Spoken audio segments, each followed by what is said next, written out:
কালিয়াগঞ্জে train দুর্ঘটনায় যুবকের মর্মান্তিক মৃত্যু। উত্তর দিনাজপুর জেলার কালিয়াগঞ্জে ঘটে গেল এক মর্মান্তিক দুর্ঘটনা। আজ সকালে কালিয়াগঞ্জের সুকান্ত মোড় সংলগ্ন রেলগেটে ট্রেনে কাটা পড়ে মৃত্যু হয়েছে এক যুবকের। প্রত্যক্ষদর্শীদের মতে সকালবেলা ওই যুবক রেল লাইনের ওপরে ছিলেন। ঠিক সেই মুহূর্তে দ্রুত গতিতে আসা একটি ট্রেন তাকে ধাক্কা মারে এবং মুহূর্তের মধ্যেই ঘটনাস্থলেই মৃত্যু হয় তার। খবর পেয়ে সঙ্গে সঙ্গে ঘটনাস্থলে পৌঁছায় কালিয়াগঞ্জ থানার পুলিশ। তবে এখনো পর্যন্ত মৃত যুবকের পরিচয় জানা যায়নি। পুলিশের অনুমান এটি আত্মহত্যা নাকি দুর্ঘটনা সেই বিষয়ে তদন্ত চলছে।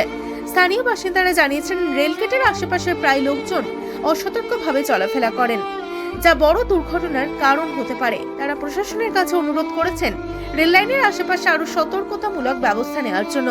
এই মর্মান্তিক দুর্ঘটনায় এলাকায় নেমে এসেছে শোকের ছায়া। পুলিশ মৃতদেহ উদ্ধার করে ময়না তদন্তের জন্য পাঠিয়েছে এবং ঘটনার বিস্তারিত তদন্ত শুরু করেছে পুলিশ। ব্যুরো রিপোর্ট আর বঙ্গ সংবাদ।